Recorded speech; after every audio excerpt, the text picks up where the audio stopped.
Pertama-tama, kita perlu membaca budaya suatu organisasi, antara lain 1. Pengecekan latar belakang, 2. Perhatikan lingkungan fisik dan simbol-simbol perusahaan, 3. Mencirikan orang-orang yang ditemui, 4. Lihat panduan organisasi jika ada, 5. Tanyakan latar belakang orang yang ditemui. Pandangan peran manajer dalam menentukan keberhasilan organisasi ada dua, yaitu pandangan mumpuni atau omnipotent view of management, di mana manajer bertanggung jawab langsung atas sukses dan gagalnya suatu organisasi. Seorang manajer yang baik dapat mengantisipasi perubahan, memanfaatkan peluang, memperbaiki kinerja, dan memimpin organisasi dengan baik. Sebaliknya, dengan pandangan mumpuni, pandangan simbolis atau symbolic view of management. Di pandangan ini, manajer tidak banyak berperan dalam menentukan keberhasilan atau gagalnya organisasi, karena hasil yang dicapai dipengaruhi faktor-faktor di luar kendali manajer. Menurut pandangan ini, sangat tidak beralasan meyakini bahwa kemampuan seorang manajer dapat membawa dampak yang besar terhadap kinerja organisasi.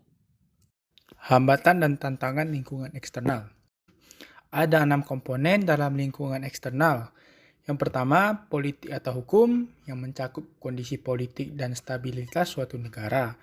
Yang kedua, ada demografi. Demografi ini berkaitan dengan usia, ras, gender, lokasi geografis, dan pendapatan. Yang ketiga, ada ekonomi. Ekonomi berkaitan dengan tingkat bunga, inflasi, perubahan pendapatan, fluktuasi pasar saham, dan tahap siklus bisnis. Yang keempat, ada sosial budaya. Sosial budaya berhubungan dengan nilai, sikap, tren, tradisi, gaya hidup, keyakinan, selera, dan pola perilaku. Yang kelima, ada teknologi yang terdiri dari inovasi ilmiah dan inovasi di dalam industri. Yang keenam, ada globalisasi. Selanjutnya, ada lingkungan dapat mempengaruhi manajer. Yang pertama, dampak pekerjaan dan lapangan kerja. Perubahan-perubahan kondisi yang terjadi di lingkungan eksternal meliputi peningkatan pengangguran dan berkurangnya pekerjaan yang tersedia. Yang kedua adalah ketidakpastian lingkungan yang hadir. Mempengaruhi hasil yang dicapai oleh organisasi, bisa saja hasil yang diperoleh lebih tinggi atau lebih rendah dari target. Dan hal-hal yang perlu diperhatikan adalah laju perubahan, kompleksitas dalam sebuah lingkungan organisasi, dan lain sebagainya. Yang ketiga ada berbagai hubungan pemangku kepentingan yang terjadi antara organisasi dan konstituen eksternalnya.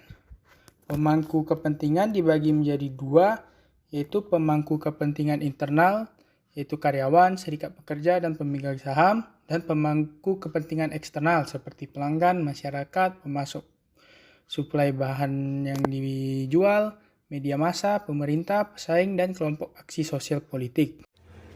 Definisi mengenai budaya di sini menyiratkan 3 hal. Yang pertama, budaya adalah sebuah persepsi, bukan sesuatu yang dapat disentuh atau dilihat secara fisik, tetapi para karyawan menerima dan memahaminya melalui apa yang mereka alami dalam organisasi. Kedua, budaya organisasi bersifat deskriptif, yaitu berkenaan dengan bagaimana para anggota menerima dan mengartikan budaya tersebut, terlepas dari apakah mereka menyukainya atau tidak.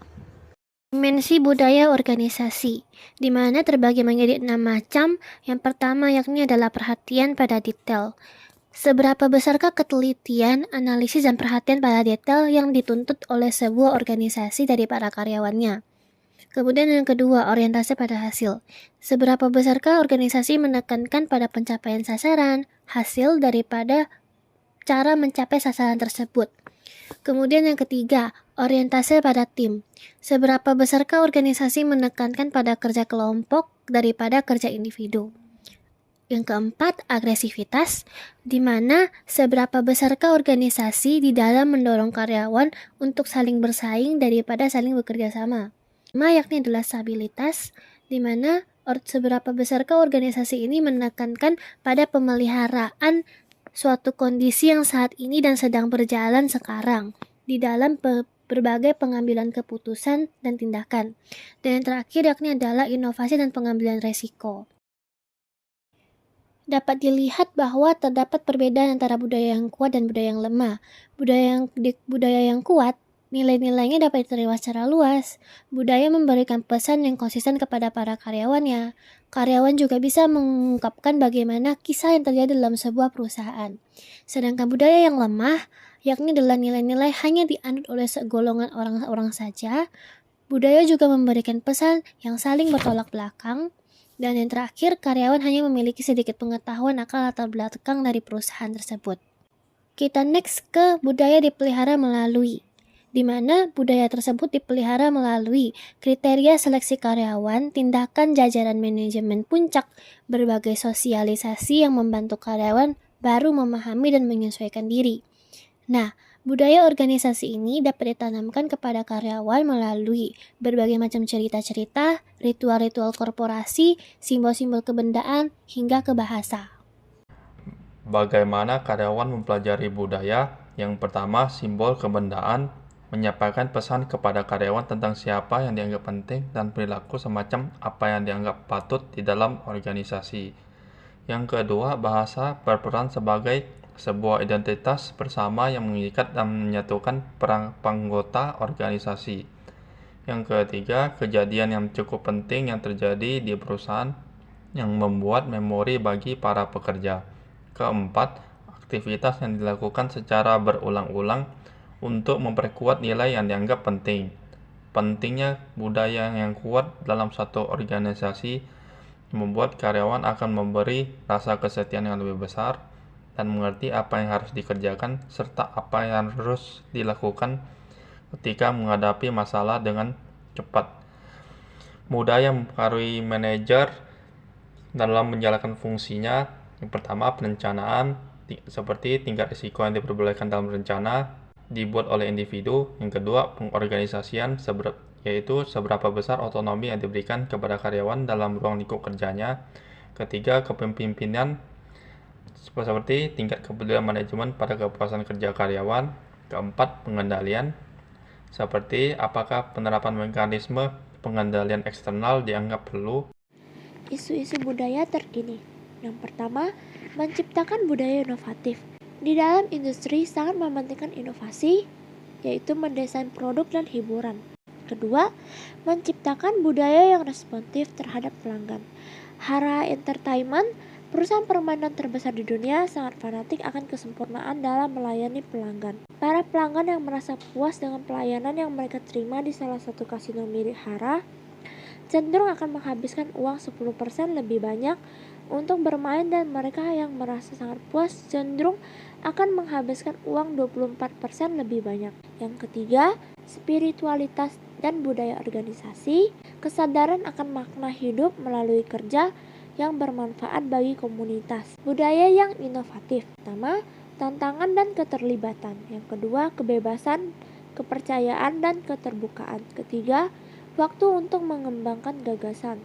Keempat, keceriaan atau humor.